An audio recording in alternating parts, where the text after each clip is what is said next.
हम बस ये देखते हैं क्विक मनी कहाँ से बनेगा. We don't focus on more longer term and more sustainable ways of building businesses and earning money. You guys are working with MTJ, JDOT. ऐसे customers कैसे मिले? For us, a major milestone was we landed Khadi as a customer. Unity Retail क्या काम करता है, कैसे found हुई? We were the first ones to do this in Pakistan. Unity Retail बढ़ भी जाए ना तो एक दिल को तसल्ली ये ज़रूर होगी कि यार we actually changed how this industry worked in Pakistan. मैंने ई-कॉमर्स स्टोर बना लिया, अब मुझे लॉजिस्टिक्स चाहिए. मैं कॉल लॉजिस्टिक्स को करूंगा, कोरियर पार्टनर्स बन जाए या यूनिटी रिटेल्स के पास. When you're building a product, you see the world in a certain way and you see कि अच्छा यार इसका solution ये हो सकता है जो कि इस दुनिया के अंदर वैल्यू प्रोवाइड करेगा. अभी यूनिटी रिटेल क्या करने जा रहा है? अगर एक ऑर्डर रिटर्न होता है उसकी 2-3 बेसिक रीजन है. नंबर 1,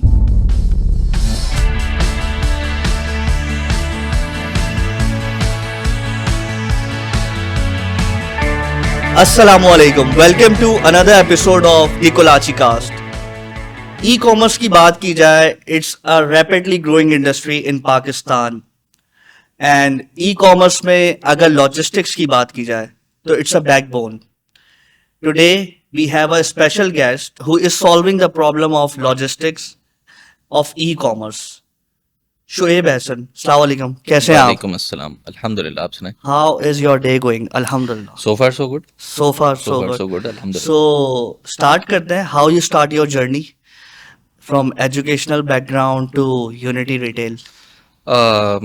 शुरुआत कुछ इस तरह से होती है कि दस्तगीर के एक हॉस्पिटल में पैदा हुआ, ठीक है. तो मगर ये है कि मेरे बचपन जो है वो दुबई में गुजरा हुआ है और एक मल्टीकल्चरल सोसाइटी में रहा, पला पड़ा. और जब ओ लेवल्स कर लिए तो हम लोग फिर पाकिस्तान शिफ्ट हो गए, कराची शिफ्ट होने के बाद the very first friend that I made is right now my business partner as well, Atif. और तो इंटर करने के बाद फास्ट से इंजीनियरिंग की. पता नहीं क्यों दिल में ये बात थी उस वक्त यार टेलीकॉम इंजीनियरिंग का बड़ा स्कोप है. फिर अल्लाह ताला ने करना ऐसा हुआ कि अल्लाह ताला ने टेलीकॉम इंजीनियरिंग से बचा लिया और मैं सॉफ्टवेयर डेवलपमेंट की तरफ आ गया.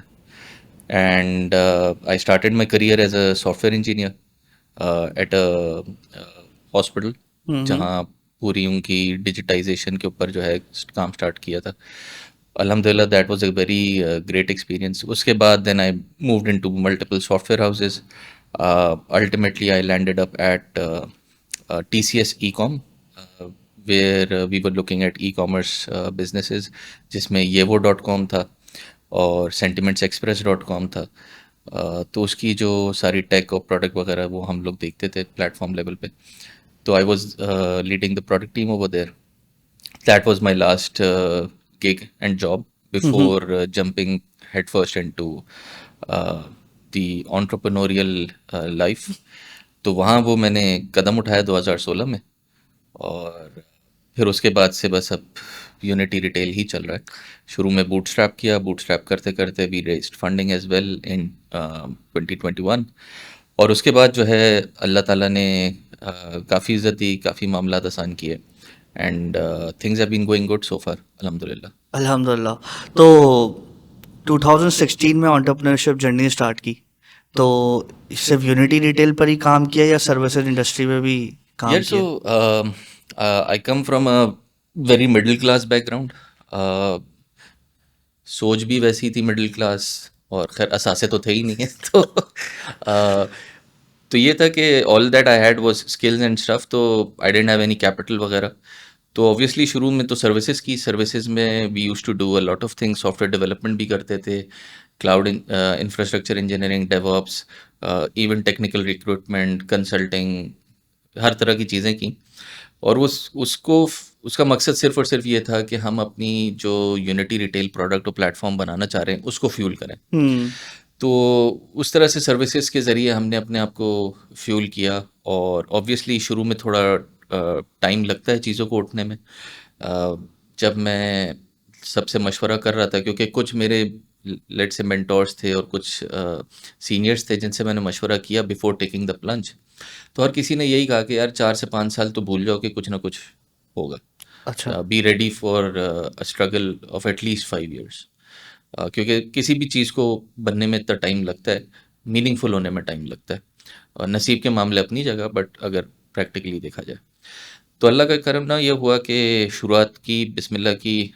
आई स्टिल रिमेंबर जिस दिन मैंने फैसला किया कि अच्छा क्योंकि I was transitioning from one job, तो मैंने फैसला ये किया कि चले यार अब अपना काम करते हैं। तो अल्लाह ताला ने अगले दिन ही जो है एक प्रोजेक्ट पकड़ा दिया आउट ऑफ अल्हम्दुलिल्लाह, नोवेयर। जबरदस्त। तो इस तरह से सिलसिला शुरू हुआ। और naturally there were a lot of challenges and struggles during this period because when I left my job I just had क्योंकि I'm not great at saving money or whatever, जो बेगम कर ले तो आई जस्ट हैड जो मेरी settlement थी from my last job 2-2.5 lakh रुपए थी। सही है। तो I had to make sure कि वो मैं जितना खींच सकूं खींचूं।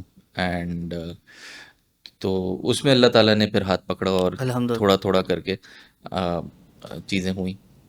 वन गुड थिंग वाज कि I had a great support network. सबसे पहले अपने बड़े भाई से बात की कि भाई, क्योंकि जॉइंट फैमिली सिस्टम में थे, तो कहा कि भाई I can not contribute to the house the home expenses वगैरह। तो उसने कहा खैर है बिस्मिल्लाह करो। फिर वालिद और वालदैन ने भी सपोर्ट किया। और नेचुरली बेगम की सपोर्ट अपनी जगह थी, क्योंकि we just had our first kid 2015 में, तो वो भी 1 साल का था। तो ये सारी चीज़ें होते हुए जो है सपोर्ट स्ट्रक्चर होना ज़रूरी था for me to achieve anything, because there was no generational wealth that I could tap into or expertise that I could tap into. तो खुद ही फिगर आउट करना था, खुद ही चीज़ें करनी थी। तो ये इस तरह से सिलसिला शुरू हुआ और सर्विसेज करते रहे, प्रोजेक्ट्स करते रहे, छोटा छोटा मोटा मोटा। I started teaching as well, which is where I met you. But उससे ये हुआ कि आई बहुत सारी चीज़ों पे अपना खुद भी जहन क्लियर हुआ। It help me run my kitchen expenses as well. तो and that is how we started focus. क्यों अच्छा सर्विसेज हमारा, I am not great at services, but क्योंकि हमारा ऑलवेज ऑब्जेक्टिव ये था कि यार we want to push our product and platform. तो whatever we were earning उसका फ्यूल इस तरफ कर रहे थे कि यार उसको कोई बिला वजह के एक्सपेंसेस नहीं क्रिएट किए, ना पर्सनल लेवल पे ना कंपनी लेवल पे, कोई ऑफिस भी नहीं लिया।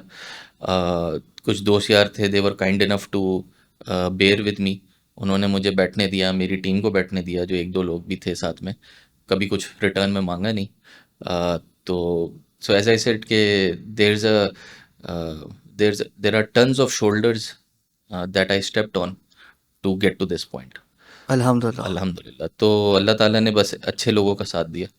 तो that is perhaps the biggest currency. Entrepreneurship दिमाग में कैसे है यार? एक होता है ना कि यार आप लोगों से मिल रहे हो, चीज़ें समझ आ रही हैं और let's start your own business. अब हर किसी के दिमाग में तो नहीं आती चीज़ें, यार अपना काम स्टार्ट करना है।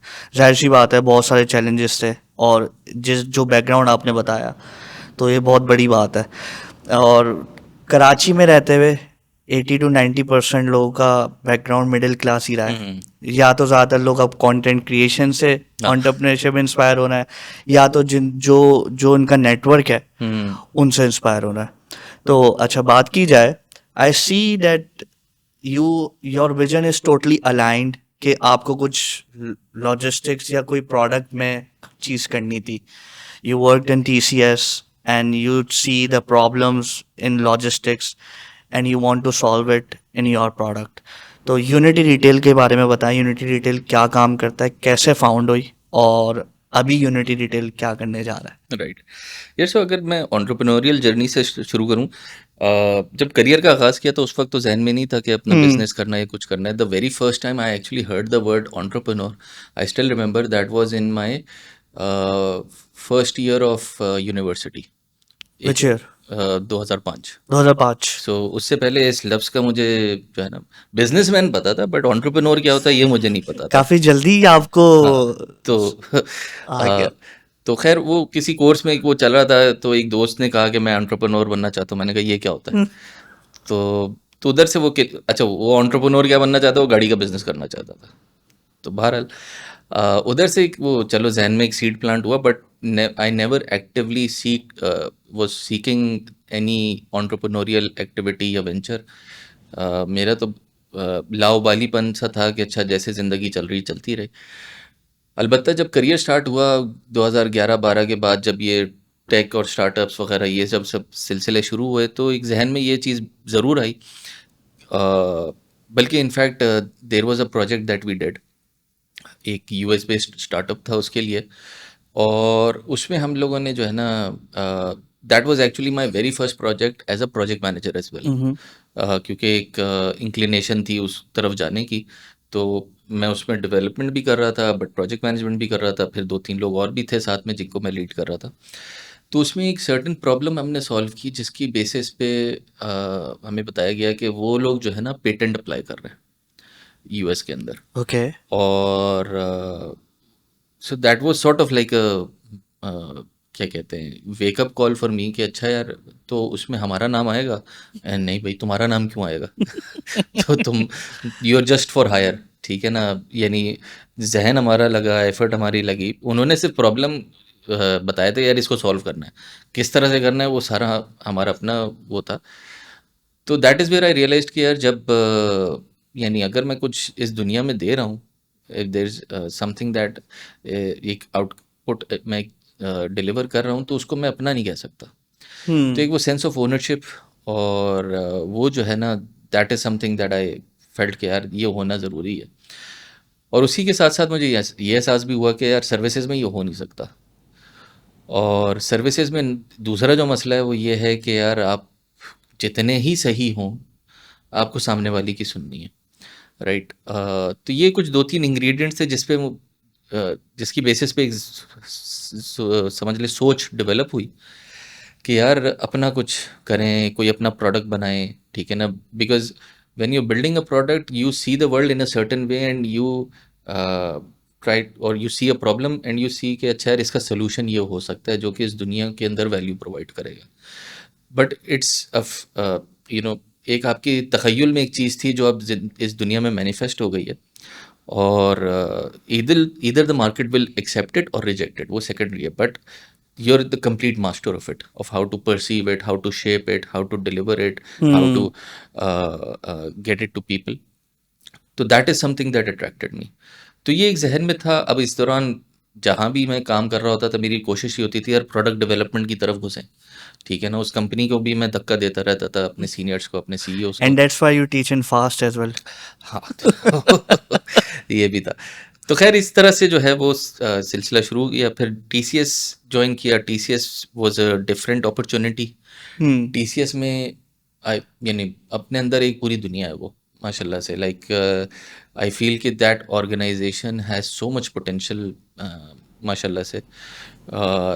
अगर वो सही से तरीके से चले। इन एनी केस उधर रहते हुए हमने बेचना भी सीखा, हमने डिलीवरी भी सीखी। तो वो जो एक एक्सपोजर था कि यार how do you sell, how do you run an e-commerce business, but also how do you deliver, how do hmm. you fulfill। तो वो इंग्रेडिएंट्स जो है ना, that was a great learning curve for us. उधर रहते हुए एक जो फंडामेंटल रियलाइजेशन थी वो ये थी कि यार आज इस ई कॉमर्स का जो सबसे बड़ा फ़ायदा होता है, अगर मैं कुछ बेचना चाहूँ ना, मिसाल के तौर पे कोई दुकान सेटअप करना चाहूँ, तो मुझे उस पर एक बहुत सारा काम और ख़र्चा करना पड़ता है। फिर मुझे लाइसेंसेस लेने पड़ते हैं, हम्म। सिटी गवर्नमेंट से, फलाना से, टाउन एडमिनिस्ट्रेशन से 25 काम करने पड़ते हैं।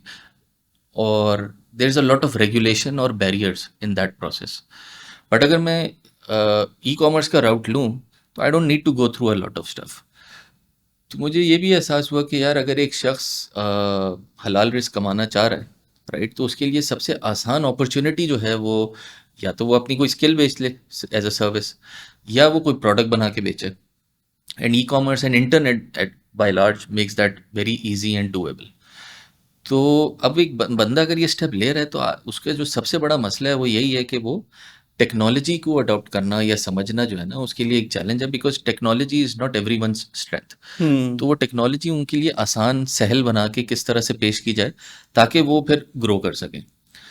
तो working at TCS again, we were able to come across so many different kinds of people selling so many different kinds of things। यानी कराची से लेकर खैबर तक, I am sorry, the world.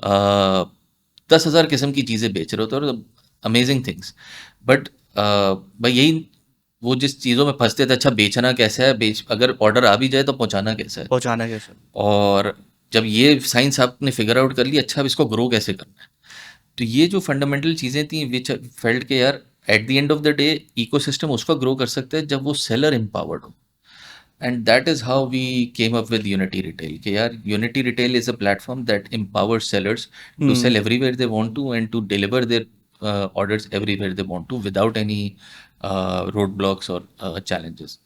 तो उस तरह से फिर हम लोगों ने इस चीज़ को परसीव करना शुरू किया। काफ़ी चीज़ें हमने टीसीएस के अंदर रह के करने की कोशिश की, बट ऑब्वियसली उधर एक ऑर्गेनाइजेशन का अपने कुछ ऑब्जेक्टिव्स होते हैं। तो that is when I decided कि अच्छा यार, और साथ साथ फिर ये भी था कि यार अपना कुछ करना है, क्या करना है। तो that is how we zoned in on कि अच्छा यार यूनिटी रिटेल करना है। जब हम लोगों ने वो शुरू किया तो ये नीयत बांधी कि अच्छा यार चलो बिस्मिल्लाह करते हैं। तो उसके अंदर हमारा जो समझ लें यूनिवर्स है वो that is essentially everything that an e commerce seller does in order to sell products. उसमें हम्म सोर्सिंग भी आ जाएगी, उसमें क्या कहते हैं आपका स्टोर का सेट, स्टोर फ्रंट का सेटअप आ जाएगा, चाहे शॉपिफाई हो, फलाना ढमकाना जो भी हो। उसमें कैटलॉग मैनेजमेंट आ जाएगी। उसमें अगर एक ऑर्डर आ गया तो फिर उस ऑर्डर आने के बाद जो है उसकी कंफर्मेशन आ जाएगी। अच्छा मैंने वेयर हाउसिंग या इन्वेंट्री मैनेजमेंट करनी है, वो आ जाएगी। कोरियर कौन सा चूज़ करना है, कौन सा नहीं करना है, वो साइंस आ जाएगी। और उसकी ट्रैकिंग आ जाएगी। हम्म अच्छा मुझे किस कोरियर से कितने पैसे लेने हैं, ठीक है, ये मुझे नहीं पता होता, ये आ जाएगा। तो ये पूरा इकोसिस्टम जो है वो हमारे क्या कहते हैं विजन के अंदर अ, बन जाता है। मगर उसमें सवाल ये था कि अच्छा काम तो बहुत सारे हैं, सबसे पहले क्या करें। हम्म तो हमने सोचा कि अच्छा यार आज जो है ना ये करते हैं, एक ऐसा टूल बनाते हैं जो कि दराज से भी कनेक्ट हो जाए, ये वो से भी कनेक्ट हो जाए। उस वक्त गोटू के नाम से भी एक मार्केट प्लेस थी, सही है। होम शॉपिंग भी थी। तो इन एक सेलर आए, अपना कैटलॉग डाले और इन सब से कनेक्ट हो जाए। तो उस तरह से जो है ना वो उसके पास ऑर्डर आ जाएंगे। जब 100 ऑर्डर आ जाते हैं तो उसके लिए किस तरह से मैनेज करना है, क्या करना है, वहाँ पे मसला है। तो उधर हम लोग जब घुसे तो पता चला उधर 100 ऑर्डर को मैनेज करने में चैलेंज किया है। नंबर वन, उन ऑर्डर्स की कंफर्मेशन का मसला है, उन ऑर्डर्स की फुलफिलमेंट का मसला है। क्योंकि हमसे पहले, क्योंकि there was no automation, there were no APIs.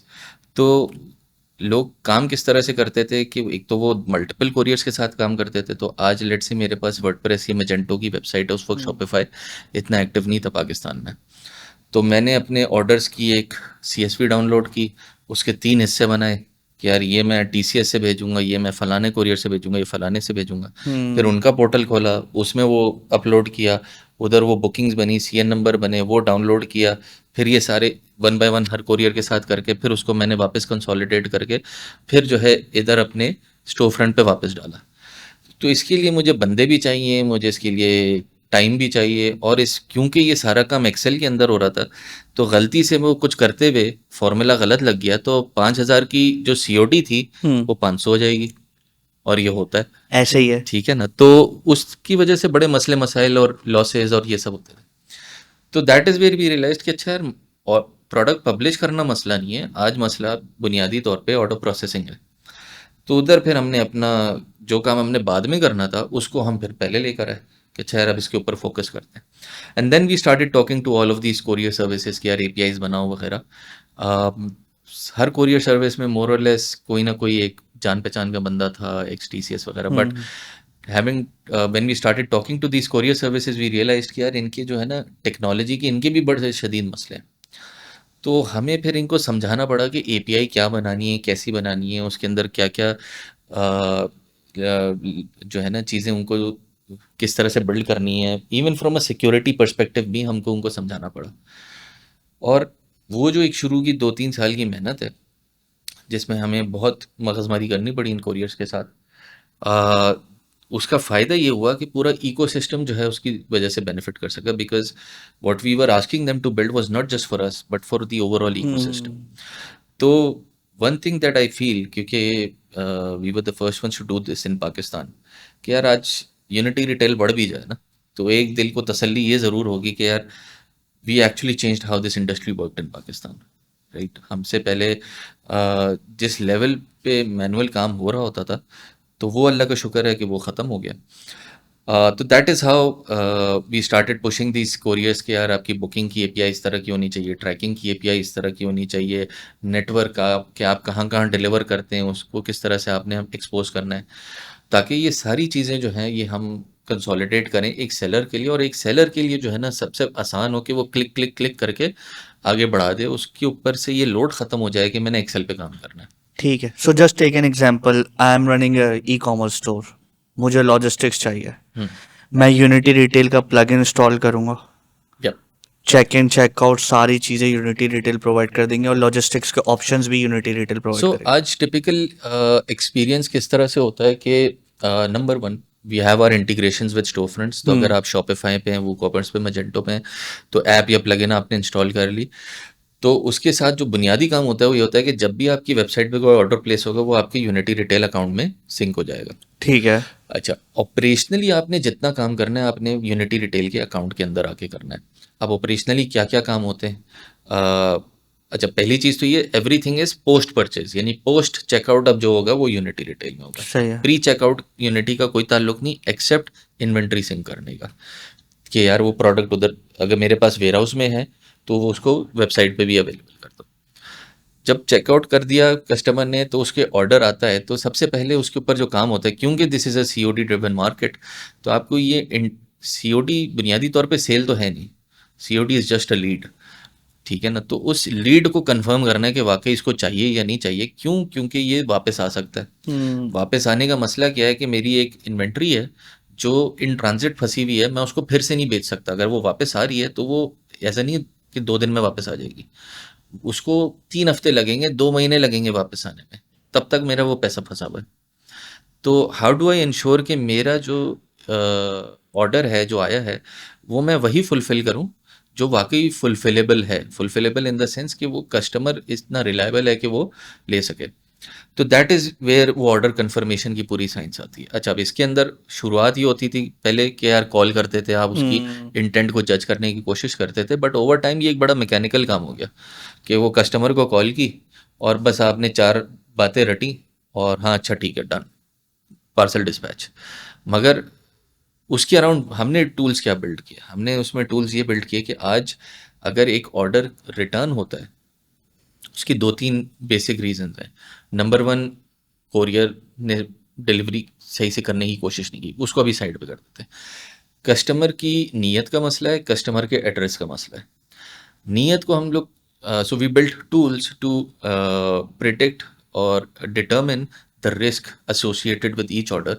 This is just like in more developed markets, credit card से भी अगर या कार्ड की भी पेमेंट होती है तो उसकी भी एक रिस्क प्रोफाइलिंग होती है कि यार ये हाई रिस्क ट्रांजैक्शन है या क्या है। तो उसी से मिलता जुलता हमने सीओडी के ऊपर एक ऐसा पूरा एल्गोरिथम बनाया that can actually give you a sense कि यार how risky this order is based on this customers profile. तो उसकी बेसिस पे आप डिसाइड कर सकते हैं। कस्टमर तो कहेगा हाँ भेजो, नंबर वन। नंबर टू, उसका एड्रेस सही है या नहीं। आज हमारे पाकिस्तान का एक और मसला ये है कि यार हमारे जो एड्रेस का जो तरीक़ेकार है, स्ट्रक्चर है, वो कोई फॉर्मलाइज तरीक़ेकार नहीं है। You go to US, UK, even India, pin codes होते हैं पिन और इस कोड्स, तरह की जिप चीज़ें होती कोड्स हैं, पे। जिप कोड्स होते हैं या पोस्टल कोड्स होते हैं। हमारे पास इस तरह का नहीं है। हमारे पास तो अनफॉर्चुनेटली पोस्टल कोड हमें अपने पता ही नहीं है, ठीक है ना। तो अब किस तरह से आप उसको उसके अंदर जो है ना रिलायबिलिटी बिल्ड कर सकते हैं। दूसरा एक और जो मसला है पाकिस्तान का वो ये है कि अगर आप किसी से एड्रेस पूछेंगे ना तो वो आपको सड़क और स्ट्रीट नंबर और हाउस नंबर ये सब नहीं बताएगा, वो आपको निशानियां बताएगा। हाँ, इस गली में हाँ, चले हाँ, जाओ, और वो यहाँ बस काला वाला सेकंड। हाँ। गेट है, वो काले वाले गेट पे जो है ना आ जाना, उधर उस तरह का ये चबूतरा बना हुआ है वगैरह वगैरह व्हाट्सएवर। तो हम लोग वो लैंडमार्क्स और वो इस तरह की जो निशानियां होती है ना उसकी बेसिस पे एड्रेसेस डिफाइन कर रहे होते हैं। तो दैट मीन्स कि वो एक स्ट्रक्चर्ड तरीकाकार नहीं है। तो उसके लिए भी हम लोगों ने फिर एक एल्गोरिथम बनाया कि जो एड्रेस को पढ़ के, because we had millions of shipments जो कि डिलीवर हुई एंड मिलियंस ऑफ शिपमेंट्स जो कि डिलीवर नहीं हुई, तो उसकी बेसिस पे भी devised an algorithm by looking at data कि अच्छा यार ये अगर एड्रेस है तो what's the likelihood of delivery. तो एक कस्टमर की नीयत को भी आपको गेज करने का तरीक़ेकार मिल गया और उसके एड्रेस को भी वैलिडेट करने का तरीक़ेकार मिल गया। तो अब जब ये टूल्स बिल्ड हो गए तो अब आप ये एड स्केल कर सकते हैं। वरना इससे पहले क्या था, एक ऑर्डर खोलो फिर उसको देखो, फिर दूसरा ऑर्डर खोलो, फिर उसको देखो, फिर तीसरा ऑर्डर खोलो, फिर इसको देखो। हम्म। तो जब अब आप 10 ऑर्डर कर रहे हैं दिन के तो मसला नहीं है, बट अगर इस 10 को 1000 में कन्वर्ट करना है तो या तो आप उतने ही बंदे और रखोगे, या फिर you invest in a tool like unity retail that helps you solve that problem, और वो इस एक बंदे को इतना केपेबल बना देगा कि वो 1000 को यूं निपटा दे। Just talk about the journey के सिंपल, एक ई कॉमर्स स्टोर कोई भी आ रहा है, सिंपल ई कॉमर्स स्टोर बना रहा है, उसको लॉजिस्टिक्स भी चाहिए, उसको पेमेंट भी चाहिए। या तो वो लॉजिस्टिक्स के पास जाएगा, या तो पेमेंट्स पे बैंक्स की तरफ जाएगा, इजी पैसा इंटीग्रेशन, बैंक का फला के इंटीग्रेशन है। तो यूनिटी रिटेल लॉजिस्टिक्स में क्या कर रहा है, सिंपल इन वर्ड्स के, मैंने ई कॉमर्स स्टोर बना लिया है, अब मुझे लॉजिस्टिक्स चाहिए, मैं कॉल लॉजिस्टिक्स को करूंगा कि आप मेरे ये कोरियर पार्टनर्स बन जाए, या यूनिटी रिटेल्स के पास यार पास जाऊं। देखिए, you have both options. What ठीक है। यूनिटी रिटेल डज इज कि यार वो आपको नंबर वन एक सॉफ्टवेयर दे देता है टू सही है। Manage your complete end to end e commerce operations. Number two, उसके अंदर लॉजिस्टिक्स मार्केट प्लेस भी बिल्ट इन है। सो जैसे आप बुकिंग डॉट कॉम पे जाते हैं, हम्म। बुकिंग डॉट कॉम पे जाके आप कहते हैं यार मैंने कराची से इस्तांबुल जाना है, तो वो आपको 25 ऑप्शंस भी दे देगा। सस्ता टिकट पे आप जाएंगे तो वो आपको टिकट के भी ऑप्शंस दे देगा, या जो भी है इस तरह के जितने भी एग्रीगेशन प्लेटफॉर्म्स हैं। तो what they give you is all of these options and you can book from any of them and you can just move things forward. मुझे पीआईए के पास डायरेक्ट नहीं जाना, मुझे टर्किश एयरलाइंस के पास डायरेक्टली नहीं जाना, मुझे एक ही जगह सारी चीज़ें मिल जाएंगी।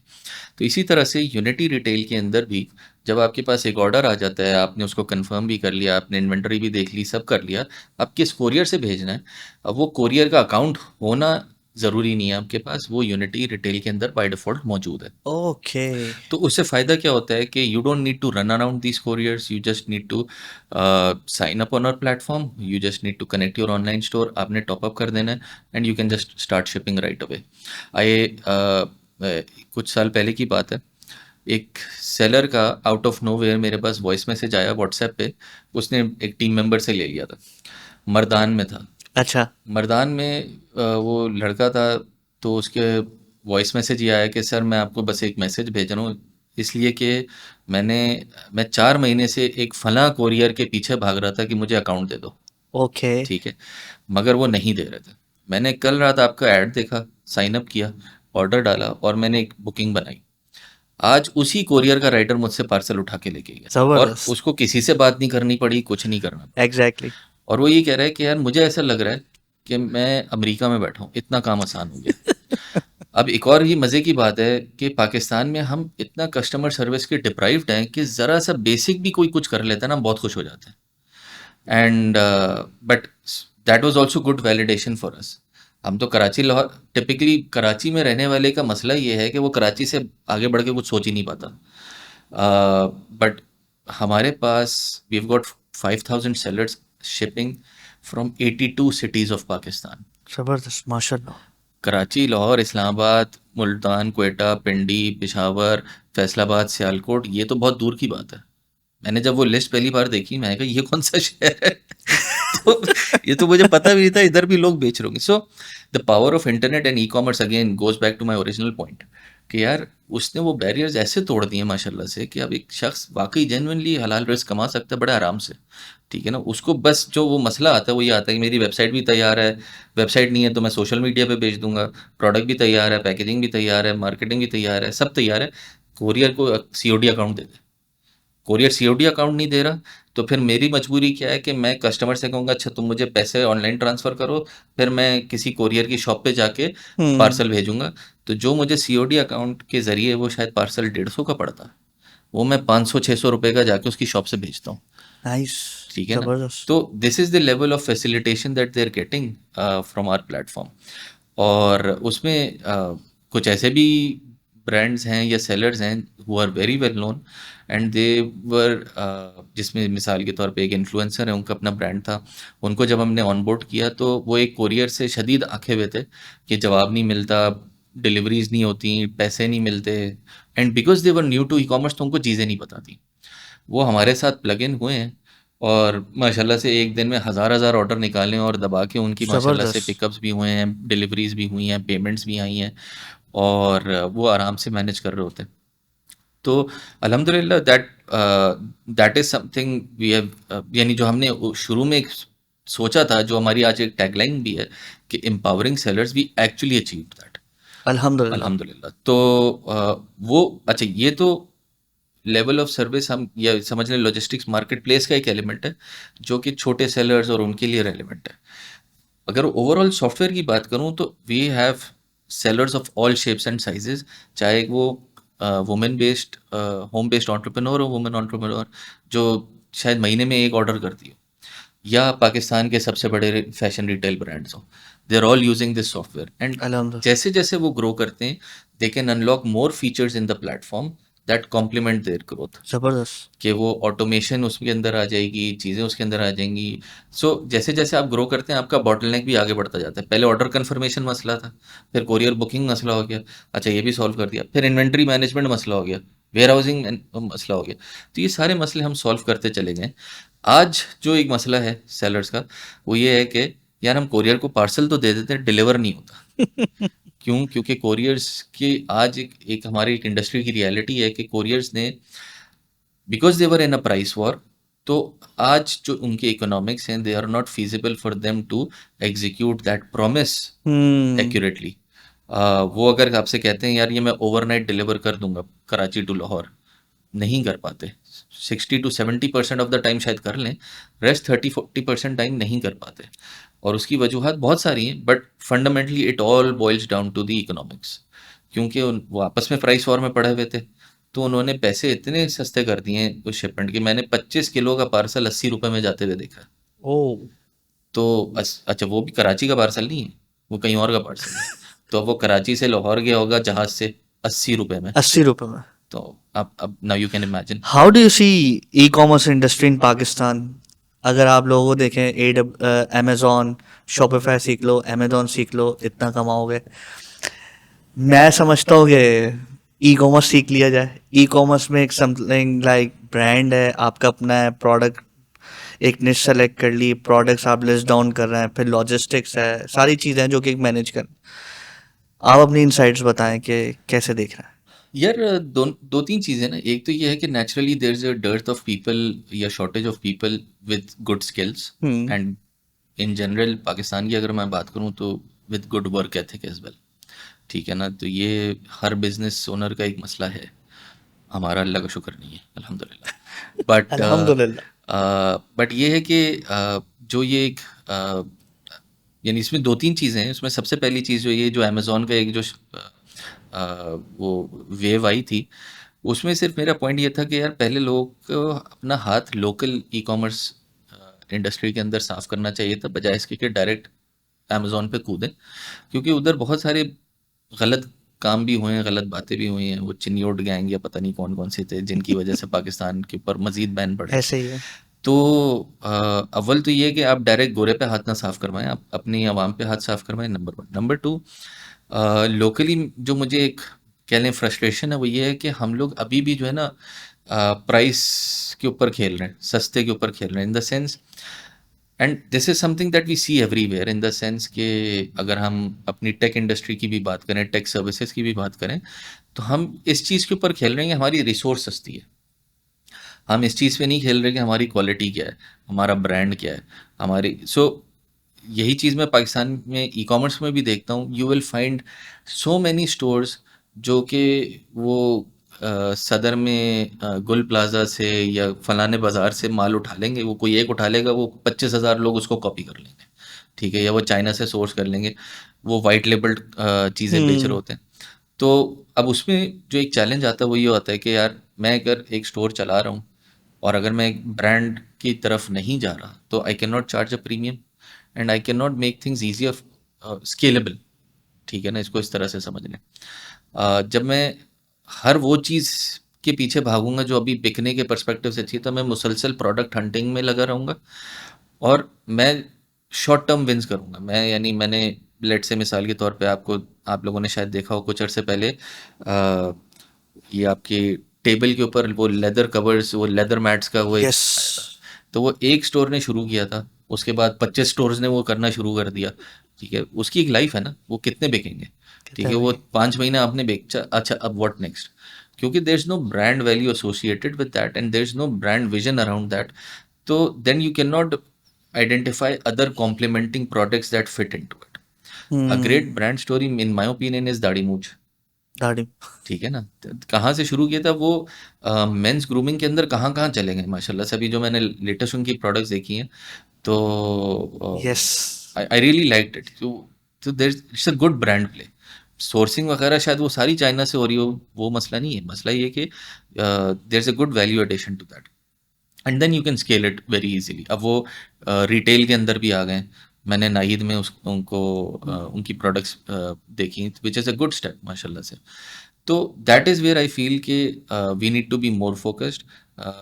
हमारे यहाँ असल मसला शॉर्ट टर्म और गेट रिच क्विक स्कीम्स जो है ना, वो हमारा असल मसला है कि हम बस ये देखते हैं क्विक मनी कहाँ से बनेगा। We don't focus on more longer term and more sustainable ways of building businesses and you know earning money. तो वही ई कॉमर्स के अंदर भी रिफ्लेक्ट होता है। मेरा उनसे इतना राब्ता नहीं होता क्योंकि I am more focused towards working with this bigger brands. हाँ ठीक है, हमारे वो एक एसएमई लेयर चल रही है, बट वो ऑटो पे चल रही है।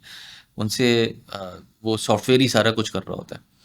बट अगर मैं बड़े ब्रांड्स की बात करूँ, हाँ उधर वो मुझे चीज़ नज़र आती है। They are thinking actively about brand building, positioning, expanding their product portfolio in terms of what complements their brand story वगैरह।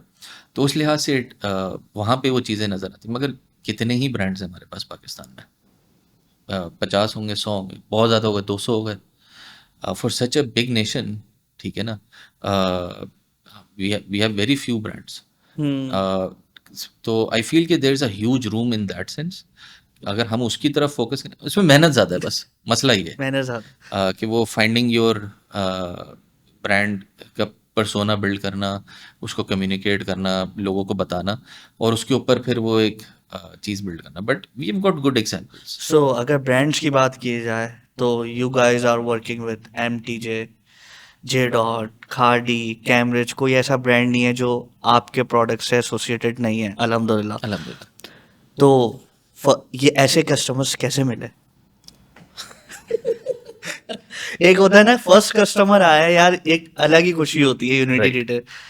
जब एक बड़ी मछली होती है, बड़े ब्रांड्स आ रहे हैं, उस पर एक अलग ही एक बिल्कुल। साइंस है। जाहिर सी बात है, इसके पीछे एक बहुत बड़ी मेहनत है आप लोगों की। बट ये है कि एक किस तरीके से जर्नी बताएं कि कैसे कस्टमर्स मिला है। यार पहली चीज़ तो ये है कि ताली दोनों हाथों से बजती है। यानी जहाँ हमारा एक विजन था और जिसको हमने एग्जीक्यूट किया कि यार इस तरह से काम होना चाहिए, उसी तरह से टेबल की दूसरी तरफ भी वो विजन होना चाहिए था कि यार ये इस तरह से हो सकता है और इसको मैं एडॉप्ट करूँ।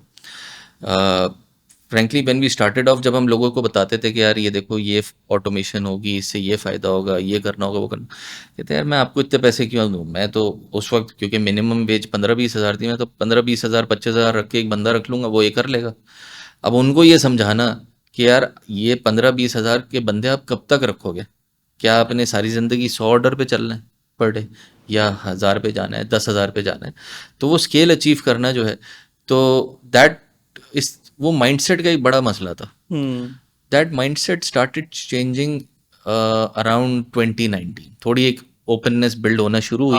बिफोर कोविड बिफोर कोविड एक लोगों के अंदर सेंस आना शुरू हो गया, अच्छा यार हमें अब टूल्स देखने चाहिए, क्योंकि चीज़ बिजनेस स्केल भी करने लगा था ना।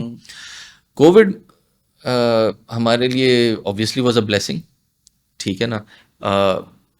एंड इसमें for us a major milestone was कि यार we landed Khaadi as a customer and this was, मुझे आज भी याद है, 26 फरवरी 2020 मेरी मीटिंग हुई थी। तो मैं तो अपना मंजन बेचते हुए उन्हें एक पॉइंट मैंने बता दिया था कि भाई ये आपका एक जो है ना, क्योंकि आप एक सिर्फ एक वेयर हाउस, एक ही वेयर हाउस है, उधर से आप फुलफिलमेंट कर रहे हैं। आप क्योंकि एक रिटेल ब्रांड है, आपकी इन्वेंट्री बहुत सारी जगहों पे है, तो आपको सिर्फ एक जगह से फुलफिल नहीं करना चाहिए। तो ये आपका एक सिंगल पॉइंट ऑफ फेलियर है, जहाँ अगर इधर कोई मसला हो ना, आपका पूरा ई कॉमर्स बिजनेस बंद पड़ जाएगा। फिर आई थिंक 15 या 17 मार्च, लाइक 20 दिन बाद ही जो है लॉकडाउन जब लगा, तो मुझे ये सुनने में आया कि उनके वेयर हाउस के बाहर ही आके जो है ना रेंजर्स खड़ी हुई थी। ओहो। तो फॉर द नेक्स्ट, अब वो 23 मार्च का जो एक कैंपेन जो चल रही होती थी उस वक्त, वो 10-15 दिन जो है ना उनके बिल्कुल ज़ीरो गुजरे। उधर उनको एहसास हुआ कि नहीं यार ये जो है कुछ सीन बैड है, तो वी नीड, अच्छा उस वक्त रिटेल भी बंद होने की वो हो रही थी, तो रिटेल को भी चलाना है, किस तरह से चलाना है, वॉक इन कस्टमर्स तो ख़त्म हो गए, तो मे बी दे रियलाइज कि अच्छा यार वो we need to convert our retail stores into fulfilment centres as well. तो they started talking to a lot of people, courier से भी बात की, इससे की उससे की, किसी नहीं से नहीं हो सका, then they reached out to us. तो वहाँ पे भी लैंडेड दैम। अच्छा इसी दौरान मेरा भी एक्सीडेंट हो गया एक बाइक पे, तो I actually twisted my knee, ligaments फट गए, तो मैं बेड पे था। और एक हमारा डेवलपर जो है वो कश्मीर में था, दूसरा जो है वो अ, दस्तगीर में था, जहाँ, और गर्मियों के दिन थे, लोड शेडिंग थी वगैरह सारी चीज़ें थी। बट खैर अच्छी बात ये थी क्योंकि कोविड था तो आना जाना नहीं था, तो हम लोगों ने उनको ऑनबोर्ड किया, साइन किया, बिस्मिल्लाह, और उसके बाद with in a couple of months उनको लाइव भी कर दिया। जबरदस्त। तो they were very instrumental in helping us achieve a lot of things in the sense कि क्योंकि now that the biggest brand of Pakistan was on our side and they believed in our vision, तो बहुत सारे courier जो पहले उस वक्त तक काम नहीं कर रहे थे ना, वो यूं यूं होना शुरू हो गए। अमेजिंग। हाँ, तो उसकी वजह से फिर अल्लाह का शुक्र है, फिर नेचुरली दी इको सिस्टम ऑल्सो बेनिफिटेड। तो उधर से वो सिलसिला शुरू हुआ। हाँ, मगर उधर तक पहुँचे कैसे? तो खाड़ी में तो इस तरह से पहुँचे कि उनके सीआईओ को एक लिंक्डइन पे मैसेज किया, उन्होंने कहा जाओ। तो अच्छा, मगर वो मार्च 2019 में हुआ था। अच्छा। सो 1.5 साल लगा उनको ऑनबोर्ड करने में। ओह। सो अगर आप एंटरप्राइज सेलिंग की बात करें या इन बड़े ब्रांड्स के साथ सेलिंग की बात करें, तो it has been a lot of time has been spent building relationship, building credibility and actually convincing them on the value, तब जाके वो चीज़ें जो है ना कन्वर्ट हुई हैं। One of the biggest brands that we landed, that was a 4 year sales call. ठीक है ना, वो यहाँ तक हो गया है, रिसेंटली मैं उनके एक सीनियर बंदे के साथ उनकी प्रेमिसेस में एंटर हो रहा था, तो उनके गार्ड ने मुझे जाने दिया, उनको रोक लिया। यानी लोग मुझे अब इतना पहचान गए, ठीक है ना। जबरदस्त। तो सो परसिस्टेंस वगैरह वो सारी चीज़ें अपनी जगह, but yes when it comes to B2B selling, relationship management के ऊपर बहुत काम करना पड़ता है। और आपको ये समझने की ज़रूरत है कि वहाँ सिर्फ एक स्टेक होल्डर नहीं है। अब मैं एक छोटे ऑनलाइन स्टोर से अगर मैं बात कर रहा हूँ या ई कॉमर्स सेलर से बात कर रहा हूँ, एक ही बंदे ने फैसला करना है, उसको मैंने कन्विंस कर लिया, all is good. Yes. But when we are talking to these bigger brands, there is a number of different stakeholders. उसमें फाइनेंस भी इन्वॉल्व होगा, उसमें लीगल भी इन्वॉल्व होगा, उसमें सप्लाई चेन भी इन्वॉल्व होगा, उसमें ई कॉमर्स वाला भी होगा, उसमें आईटी भी होगी, और सबके अपने एजेंडाज और अपनी जो है ना चैलेंजेस वगैरह होते हैं। तो एक एंटरप्राइज एनवायरनमेंट में केस बिल्ड करना, एक सोल्यूशन को अडॉप्ट करने के लिए, तो हमने उसके ऊपर भी काम किया कि अच्छा यार मैं ये बातें तो कर रहा हूँ, देखो तुम्हें मिसाल के तौर पे ये ऑटोमेशन हो जाएगी, ये काम वो हो जाएगा, उससे ये हो जाएगा, वो हो जाएगा, इसको धंधे की लैंग्वेज में कैसे ट्रांसलेट करें। तो वी एक्चुअली क्रिएटेड कह लो, समझ लो, एक स्लाइड हमने बनाई कि यार what are the those 3 fundamental benefits that a business gets. या तो पैसे, रेवेन्यू इंक्रीज होगा, या मैं पैसे बचाऊंगा, या मैं रिस्क अपना कम करूंगा। ये 2-3 चीज़ों के ऊपर वो किस तरह से पूरे यूनिटी, और उसको हम लोगों ने कनेक्ट किया अपने फीचर्स के साथ कि यार मिसाल के तौर पे अगर मैं एक छोटी सी बात कर रहा हूँ, कन्फर्मेशन, ऑर्डर कन्फर्मेशन कैसे होगी, उसका इन 3 चीज़ों पे कहाँ इम्पैक्ट है। तो that is where it became very easy for these guys to build that case internally. यार देखो हम ये सोल्यूशन के अंदर ये फीचर जब यूज़ करेंगे तो यहाँ हमें इसका फ़ायदा हम रियलाइज़ तो करें। इसमें ये नहीं होता कि जाहिर सी बात है एक सीओडी कलेक्शन पे ज़्यादा ऑर्डर्स आ रहे होता है, या ज़्यादातर लोग, बहुत कम रेशो है कि जो कि डिजिटल पेमेंट्स करता है। अगर सीओडी की बात करें, ऑर्डर कैंसिल भी होता है, राइडर घर पे जा रहा है, ऑर्डर कैंसिल है भाई, नहीं चाहिए, तो इसमें कितना नुकसान है? यार देखें, ऑन एवरेज अगर आप इंडस्ट्री का बेंचमार्क लें तो इसमें थोड़ी सीजनैलिटी भी आ जाती है, बट कम से कम 15 से 20% रिटर्न का रिस्क हर कोई कैरी कर रहा होता है। कैंसिल ऑर्डर्स के। ठीक है ना। अच्छा अब इसके अंदर थोड़ी सी डेप्थ में अगर जाएं, कैंसिल ऑर्डर की क्लासिफिकेशन ये है कि मैंने मार्केटिंग का पैसा खर्च किया, परफॉर्मेंस मार्केटिंग रन की, एक ऑर्डर आया और मैंने कहा कि नहीं ये फुल, या तो कस्टमर ने मना कर दिया या उसमें उसकी मेरी कंफर्मेशन के दौरान असेसमेंट ही हो गई कि नहीं यार ये हमें फुलफिल नहीं करना चाहिए, तो ये ऑर्डर कैंसिल हो गया। This is a straight loss. ठीक है। अच्छा, इसके अंदर भी बहुत सारी चीज़ें हैं कि क्यों कैंसिल हुआ। कस्टमर की रिलायबिलिटी का मसला था, या उसने ऐसी चीज़ ऑर्डर की जो कि जिसकी मेरे पास इन्वेंट्री नहीं है। ठीक है। तो अब रिलायबिलिटी को तो हम एसेस कर सकते हैं मगर उसको आने से रोक नहीं सकते। सही। जो हम रोक सकते हैं वो ये कि यार ऑर्डर उसी प्रोडक्ट का है या प्रोडक्ट वही लिस्टेड हो जिसकी इन्वेंट्री है। That is something that unity retail fixes. अब वो हमने तो यहाँ पे ये कैंसिलेशन आ जाता। अच्छा, अब जब ऑर्डर कंफर्म होने के बाद जितना भी काम है ना वो फिर रिटर्न के ऊपर है। मतलब वो जाएगा, वो डिलीवर ना होने की वजह से वापस आएगा। तो मैं उसकी बात कर रहा हूँ। वो 15 से 20%, 25%, कुछ सेलर्स मुझे ये भी मिले हैं जो 50% के ऊपर ऑपरेट कर रहे हैं। मैंने कहा ओहो तुम हो। कमा क्या रहे हो फिर? जो कमाया वो तो सारा बढ़ गया। तो अब वहाँ पे जब हमने जो ये कंफर्मेशन के ऊपर साइंस लगाई है, हमने इतने सारे टूल्स बनाए हैं और उसका पूरा एक ऑटोमेटेड मैकेनिज्म है कि किस तरह से वो स्टेप बाय स्टेप आगे बढ़ता है। तो वी हैव हैड ब्रांड्स जिनका, so there is one huge brand जिसका 76% से 91% डिलीवरी रेशियो इम्प्रूव, यानी 15% उसका रिटर्न रेशियो कम हुआ। अच्छा। ठीक है ना। अब उसकी मुख्तलिफ वजूहत थी। इन्वेंट्री एक्यूरेसी भी बेहतर हो गई, टाइमली डिस्पैच। अब ये सीओडी का एक और मसला है।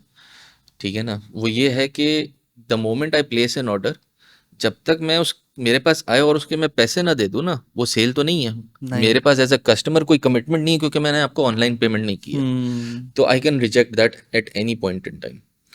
तो अब जितनी देर से मैं डिलीवर या फुलफिल करूंगा एज अ सेलर, उतने चांसेस हैं कि आप उसके रिजेक्ट करते हैं।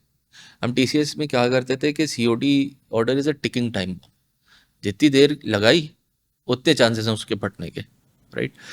तो वन ऑफ यही जो ब्रांड जिसका ये मैं 15% का मैं बात कर रहा हूँ कि वो उनके डिलीवरी रेशियोज बेहतर हो गए। ये 3-3, 4-4, 6 दिन पुराने ऑर्डर फुलफिल कर रहे होते थे आज। ठीक है। अब वो सेम डे निकाल रहे होते हैं। अब जब जबरदस्त। सेम डे निकाल रहे हैं तो ज़्यादातर 1 या 2 या तीसरे दिन उसके ऑर्डर करने से उसके पास पहुंचा हुआ होगा।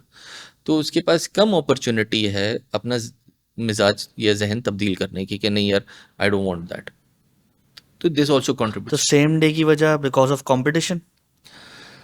नहीं, कंपटीशन नहीं यार, असल में देखो इंटरनल प्रोसेसेस बहुत लंबे थे और मसले। सो हम लोग जब हमारा सिस्टम एक सर्टेन प्रोसेस इन्फोर्स करता है, उसका फ़ायदा क्या होता है? उसका फ़ायदा ये होता है कि जो चीज़ ऑटोमेटेबल है वो ऑटोमेट हो गई, उसमें किसी बंदे का जहन नहीं लग रहा। अगर कंफर्मेशन ऑटोमेट हो सकती है, ठक कन्फर्म्ड। सही। ठीक है ना। और अगर मेरे पास मल्टीपल फुलफिलमेंट लोकेशंस हैं तो कौन सा ऑर्डर किधर से जाएगा। मिसाल के तौर पे मेरे पास कराची में भी वेयर हाउस है और लाहौर में शॉप है। तुम लाहौर में बैठे हो तो मैं क्यों कराची से तुम्हें भेजूं? देर भी लगेगी और मेरे लिए एक्सपेंसिव होगा भाई। ठीक है, मैं लाहौर से भेज दूंगा तो तुम्हें शायद अगले दिन मिल जाए, कराची से भेजूंगा तो तीसरे दिन मिलेगा। तो ये बहुत सारे जो है ना, समझ लो फैक्टर्स हैं जो कि कंट्रीब्यूट करते हैं कि आप अपनी डिलीवरी सक्सेस किस तरह से बेहतर कर सकते हैं। So if someone wants to start new business in e commerce बिल्कुल स्क्रैच से, इनिशियल इन्वेस्टमेंट क्या रिक्वायर्ड होगी उसको? यार, अगर मैं यूनिटी रिटेल के पर्सपेक्टिव से बात करूँ, कुछ भी नहीं है। उसने शिपिंग चार्जेस देना, दैट्स इट। उसके अंदर सब कुछ शामिल है। सो मिस जैसे मैंने बात की ना कि वो कराची से इस्तांबुल जाना है, कौन सी फ़्लाइट्स हैं, तो इसी तरह से आपके पास एक ऑर्डर आया कि यार कराची से ये मिसाल के तौर पे डेरा इस्माइल खान भेजना है। तो अच्छा, कौन कौन से कोरियर उधर जाते हैं वो आपको नज़र आ जाएंगे और किसके कितने पैसे हैं वो भी नज़र आ जाएंगे। तो अगर सीओडी जो कलेक्शन है, सेलर्स को कब तक मिलते हैं पैसे? सो बेसिकली जब हम लोग हफ्ते में कम से कम 2 या 3 पेमेंट्स निकालते हैं, सही है। तो जितना पैसा आया है सब निकाल देते हैं। अब यहाँ भी एक और मसला है। मसला क्या है कि आज कोरियर्स क्योंकि प्राइस वॉर में पड़े हुए थे तो उन्होंने जो है इन सेलर्स की सीओडी रोकना शुरू कर दिया। क्यों? क्योंकि वो फिर बैंक में रखते हैं और फिर फ्लोट कमाते हैं उसके ऊपर। राइट। हमारा मॉडल कम्प्लीटली डिफरेंट है। हम इसको अमानत के तौर पर ट्रीट करते हैं कि ये पैसा हमारा है नहीं तो इससे हमने कमाना ही नहीं है। सीधी सी बात है। वो पैसा कोई छू भी नहीं सकता, किसी और चीज़ के लिए इस्तेमाल भी नहीं हो सकता। आएगा और निकल जाएगा, ख़त्म बात। और उसका प्रोसेस भी ऑटोमेटेड है। यानी सही है। एक पेमेंट आई हमारे पास, कोरियर तो हमें दे देता है, ये लो 50 लाख रुपए। अब ये 50 लाख रुपए 50 सेलर्स के हैं मिसाल के तौर पे।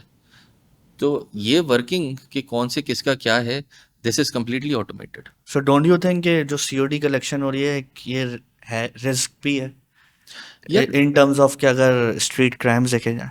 यार रिस्क नहीं देंगे, वो तो डेफिनेटली है, ठीक है ना, मगर बात ये ना कि how do you convince people to move away from COD. Yes. अब मैं आपको मज़े की बात बताता हूँ। मैं पाकिस्तान में ई कॉमर्स में मैंने यानी 10-11 साल से, आई डोंट रिमेंबर मैंने ऑनलाइन ट्रांजैक्शन किया या ऑनलाइन पेमेंट की है। क्यों?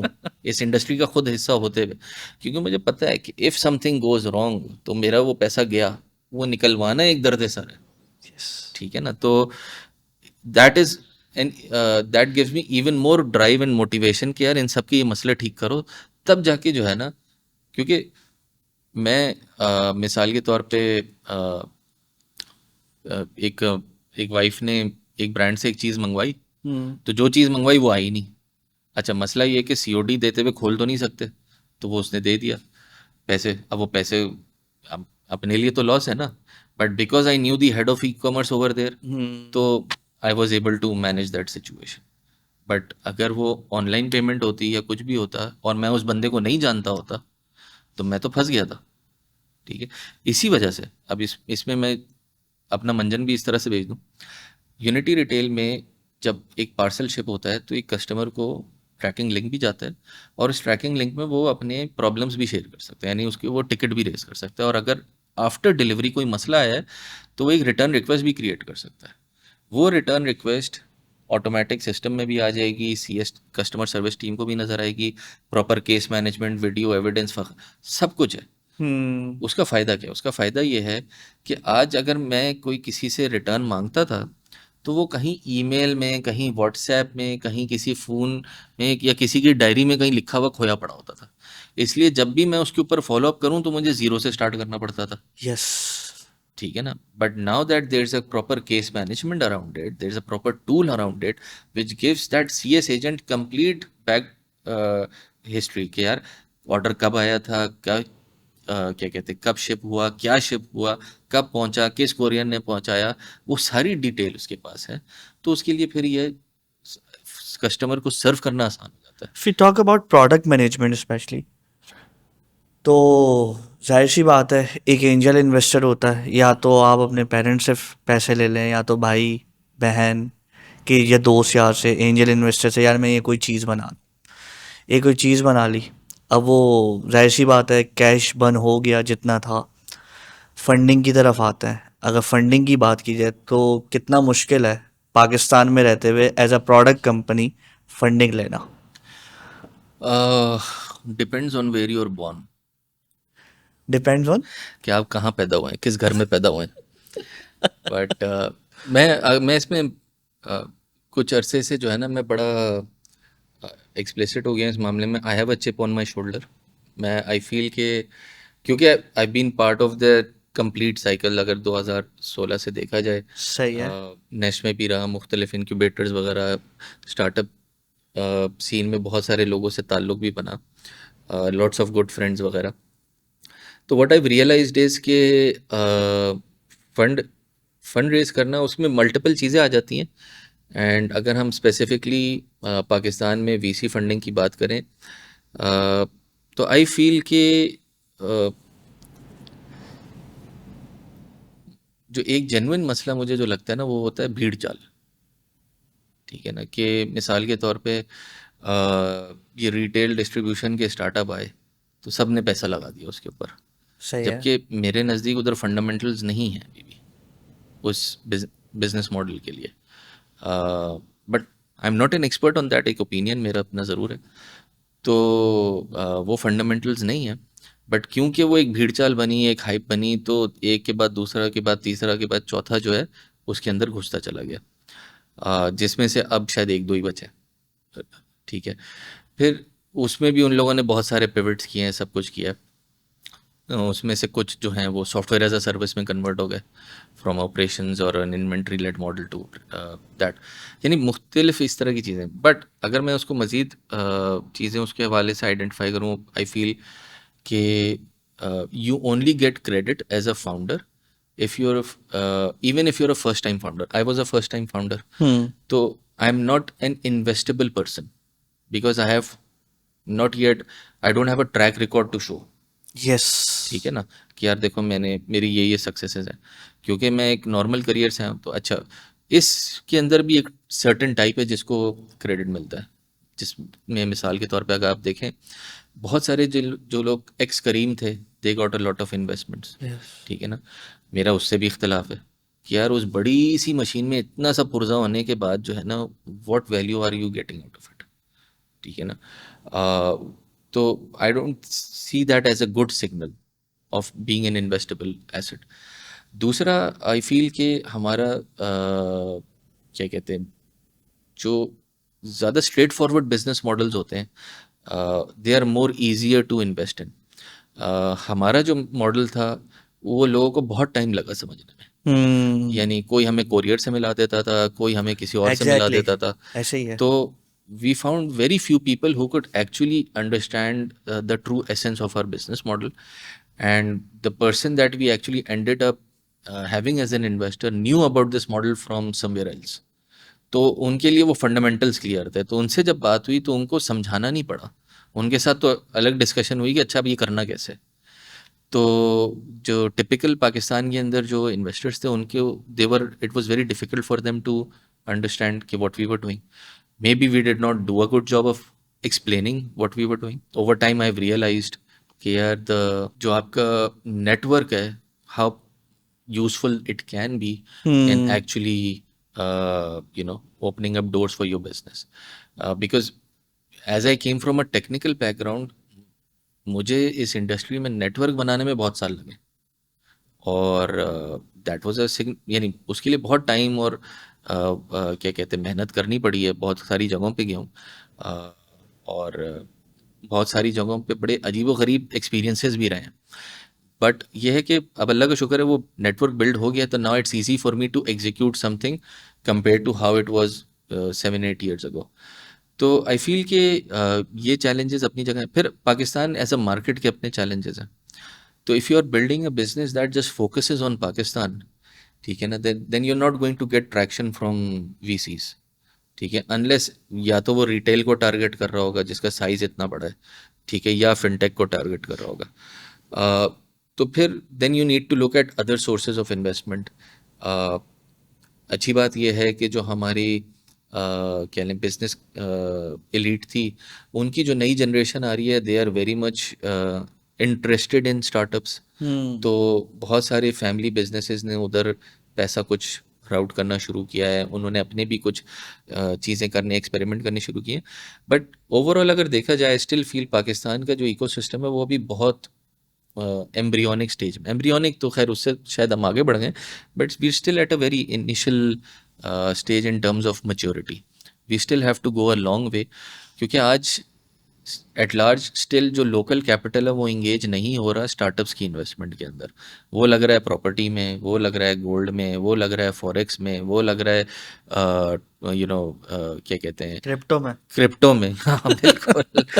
तो they not going towards these things, but hopefully over time वो चेंज होगा, बट उसके लिए हमें थोड़ी कुछ सक्सेस स्टोरीज की भी ज़रूरत है। दूसरा ये है कि एक लेसन जो हमारा पर्सनल है वो ये है कि इट्स इम्पोर्टेंट, क्योंकि अब ये जो एक चांदी लगी थी कि पैसा आ रहा था बेतहाशा, और वो सब ने बड़े ज़बरदस्त ऑफिसेस भी लिए और बेतहाशा लोगों को हायर भी किया और सब किया, और वो मंजन देते थे पैशन का और प्रॉब्लम सॉल्विंग का, और वो एक दिन एक प्रॉब्लम सॉल्व कर रहे थे, दूसरे दिन किसी और प्रॉब्लम पे फ़ौरन से शिफ्ट हो चुके होते थे। तो वो विजन, मुस्तकिल मिजाजी वगैरह वो सब नहीं थी। तो वो सब आई फील वो इसलिए भी था क्योंकि अगर आप किसी से पैसा ले भी रहे हैं ना, तो उसकी सेंस ऑफ ओनरशिप वैसी होनी चाहिए जैसे आपकी अपनी पैसों की है। तो for example, one of the key things that has kept us afloat और जो पिछले 2-3 साल जो स्टार्टअप्स के लिए मुश्किल थे उसमें हमें मसला नहीं हुआ, वो ये था कि हमारी टीम कभी इतनी बड़ी थी नहीं, ना हमारी कभी इंटेंशन थी कि वो सैकड़ों बंदे रखेंगे। Till this day we are just 8 people. Oh nice. अब अब आप इसको क्वांटिफाई करें कि यार 5,000 सेलर्स, 82 शहरों से लोग चल रहे हैं, पाकिस्तान के बड़े बड़े ब्रांड्स हमारे साथ काम एट कर रहे हैं। People are managing Pakistan biggest brands. Yes. एंड आप मेरे हर कस्टमर से बात कर लें, शायद ही कोई होगा जो ये कहता होगा कि सपोर्ट अच्छी नहीं है। We are known for our support, ठीक है ना, the level of depth that we go to solve their problems, जो हमारे सॉफ्टवेयर से भी ताल्लुक नहीं रखते, हम्म। उनके इंटरनल मसले हम सॉल्व करके उनको दे देते हैं चुटकी में, अल्हम्दुलिल्लाह। अल्हम्दुलिल्लाह। तो अ, वो सब एग्जीक्यूट करने के लिए जो है ना हमें बहुत, ये कह लें, काम करना पड़ा, और उसके लिए एक डिफरेंट सोच, यानी it's easy to go for, अच्छा यार इसके लिए भी बंदा रख लो, इसके लिए भी बंदा रख लो, ये भी बंदा रख लेगा, बट उसको तरीके से सॉल्व करना, if it's automatable, how do we do that. So अभी बहुत सारे हमारे जो एंटरप्राइज कस्टमर्स हैं उनको ये नहीं समझ में आता कि जो हमारे पास ये छोटे कस्टमर्स हैं जो 82 शहरों से सॉल्व कर रहे हैं, उनको मैनेज करने के लिए सिर्फ 2 बच्चे हैं, ओह नाइस। जो कि ये सारा पेमेंट्स ऑपरेशंस वगैरह सब हैंडल कर रहे होते हैं। ई कॉमर्स में सबसे बड़ा पेन पॉइंट जो है वो लॉजिस्टिक्स और डिजिटल पेमेंट्स है। लॉजिस्टिक्स के लिए तो चलें आप लोग एक चीज़ सॉल्व कर रहे हैं और स्टिल इम्प्रूवमेंट की ज़रूरत है, लेकिन you guys are adding features on Unity Retail. But don't you think कि डिजिटल पेमेंट भी एक बहुत बड़ा मसला है? ये डिजिटल पेमेंट के बेहतर करने के जो है ना 2 तरीके हैं। एक तो एक larger ecosystem level financial inclusion वगैरह, वो मंजन अपनी जगह, बट आई फील कि आज कस्टमर एक्सपीरियंस सबसे बड़ा मसला है। मैं अगर अपनी बात करूं, मैं ऑनलाइन पेमेंट्स को प्रेफर क्यों नहीं करता, वो इसलिए, जबकि सीओडी मेरे लिए एक मुसीबत है कि कैश कौन रखता है, हम्म। ठीक है ना, और वो भी उतना ही कैश जितना वो मुझे, वो 599 रुपये, ठीक है ना, 1 रुपये ज़बरदस्ती देने पड़े, वैल्यू इतनी कोई ख़ास नहीं है, मगर वो अटकती है ना कि क्या ज़रूरत है इसकी, ठीक है। तो cash is not a convenience, but it just helps me kill that insecurity के यार अगर समथिंग गोज़ रॉन्ग तो मेरे लिए मसला ना क्रिएट हो। तो मेरे नज़दीक जो असल मसला है इस इंडस्ट्री का वो है कस्टमर एक्सपीरियंस। कस्टमर एक्सपीरियंस बेहतर करना होगा और कंसिस्टेंट करना होगा। सही चीज़ डिलीवर हो, सही टाइम पे डिलीवर हो, सही जगह से डिलीवर हो, ठीक है ना, यानी ये सारे अवामिल अगर हम बॉयल डाउन करें कि यार कस्टमर एक्सपीरियंस बेहतर होना है, यानी no one really talks about कि यार वो मैंने फलां की वेबसाइट पे, इतनी अच्छी वेबसाइट थी, इतना अच्छा चेकआउट था, मुझे बड़ा मज़ा आया चेकआउट पे बटन दबाने का, कोई फ़र्क नहीं पड़ता। सही बात है। What defines you, your brand is either your product, और जब तक प्रोडक्ट उसके हाथ में नहीं आती तो वो उसका fulfilment experience, that is the customer experience. तो अगर उसका फुलफिलमेंट एक्सपीरियंस अच्छा नहीं होगा तो वो क्यों आपको ट्रस्ट करेगा अपने पैसों के साथ। सही। तो that is the problem that needs to be solved, and that is what we are targeting, कि यार सेलर को इतना एम्पावर करें, इतना केपेबल बनाएं कि यार तुम कंसिस्टेंटली अपने मसले मसाइल जो थे तुम्हारे उनको सॉल्व करो, उनको ख़त्म करो, और कस्टमर को एक कंसिस्टेंट डिलीवरी एक्सपीरियंस देना शुरू करो। फॉर एग्जांपल, अगर जब हम लोग ये बात करते हैं कि मिसाल के तौर पे कस्टमर को चीज़ जो है वो, मैंने लार्ज साइज़ मंगवाया था, हम्म। उसने स्मॉल भेज दिया, ठीक है ना, मैंने फलां चीज़ मंगाई थी उसने ये भेज दिया। तो फंडामेंटल चीज़ें, मैंने वो चीज़ ऑर्डर की थी तो मैं तो जब ऑर्डर करता हूँ इनके पास ये चीज़ें ही नहीं होती हैं। इस तरह के छोटे छोटे मसले जो है ना, these lead on to much bigger issues. So once you kill all of these things तो ऑटोमेटिकली आपका कस्टमर एक्सपीरियंस बेहतर होगा, उसकी वजह से आपके ब्रांड पे ट्रस्ट बेहतर होगा। That is when people will start adopting, क्या हम्म। कहते हैं, ऑनलाइन पेमेंट्स। और उसके साथ साथ आपके पास भी ये टूल्स होने चाहिए कि यार आपने सीओडी हर किसी को नहीं देनी। So as of right now we are actually building a tool that actually helps, you know, कि आप एज ए मर्चेंट ये कह सकते हैं, अच्छा यार अगर इस प्रोफाइल का कस्टमर हो तो उसको सीओडी देना, हम्म। वरना नहीं देना, सही। ठीक है ना। तो आप वो ऑर्डर आपने लेना ही क्यों है जब उसने कैंसिल हो जाना है, फ़ायदा क्या हुआ। सही है। तो मुझे ये बताएं कि अगर मैं पाकिस्तान में प्रोडक्ट कंपनीज देखूं, many of the product companies आती हैं, मार्केटिंग इस ज़बरदस्त किस्म की करती हैं, फंडिंग उठाती हैं और उसके बाद पता ही नहीं होता प्रोडक्ट कंपनीज कहाँ गई। आपका background from services to product रहा है, क्या मोटिवेशन देना चाहेंगे लोगों को कि जो अपनी सर्विसेज कंपनी रन कर रहे हैं और प्रोडक्ट में आने के लिए, उसको प्रॉफिटेबल बनाने के लिए? Because I see your marketing strategy, even marketing तो इतनी एज सच थी ही नहीं, बस यही विजन था उसको प्रॉफिटेबल बनाना है। और ऐसी हैं 2 से 3 कंपनीज जो कि मार्केटिंग पे इतना ज़्यादा फोकस नहीं है, बस प्रॉफिटेबल करना है। और यही की है कि कैश फ्लो अच्छा है, प्रॉफिट हो रहा है, तो और क्या चाहिए? तो क्या एडवाइस देना चाहेंगे? यार आई थिंक 2-3 चीज़ें। Number 1, if you are specially a services company, उधर से प्रोडक्ट में ट्रांजिशन करना आसान काम नहीं है। Services is a completely different mindset, product is a different mindset all together. Services again product के मुकाबले में इट्स क्विक मनी, ठीक है ना। तो वो शॉर्ट टर्म के लिए तो बड़ा अच्छा है, लॉन्गर टर्म उसमें बंदा यही फंसा रहता है, अच्छा अगली सेल कहाँ से आएगी, ठीक है। प्रोडक्ट में फ़ायदा ये होता है, at least software as a service में आपने एक बार एक चीज़ अचीव कर ली, if you have got one customer, तो एक रिकरिंग साइकिल उसके साथ चल पड़ती है, फिर उसको आप और cross selling up selling features वगैरह कर सकते हैं। In terms of how do you actually jump into it, there multiple ways. कोई आपने प्रोजेक्ट ऐसा किया जिसको आप एक एज अ प्रोडक्ट टर्न कर सकते हैं, जो कि नेटसोल की कहानी है कि उन्होंने किसी के लिए एक सॉफ्टवेयर बनाया, फिर they actually auto leasing, yes, उसमें सेक्टर की लीजिंग के हवाले से कोई प्रोडक्ट था, they turned it into a उसमें कंप्लीट ये था कि प्लेटफॉर्म। कस्टमर को उन्होंने बताया था, सलीम गौरी ने, हाँ, कि ये मैं यूटिलाइज करूंगा आईपी प्रोडक्ट, राइट्स अपने आईपी पास राइट रख मेरे ली थी पास उन्होंने, होंगे, कोड बिल्कुल, राइट्स मेरे पास होंगे, मैं तुम्हें बना के देता हूँ अब तुम्हारी प्राइसिंग के मुताबिक, and exactly, it turns out to be a माशाल्लाह से, मैसिव प्रोडक्ट। बिल्कुल ऐसी। तो एक ये अल्हम्दुलिल्लाह। तरीका है। दूसरा तरीका ये है कि अब जैसे एक छोटी सी बात है, there is this concept of micro SaaS, कि छोटे छोटे software as a service tools बना लें। मिसाल के तौर पे टाइम मैनेजमेंट का टूल बना लिया, प्रोजेक्ट मैनेजमेंट का टूल बना लिया, उसकी बेसिस पे एज अ आप एक्सपेरिमेंट्स करें।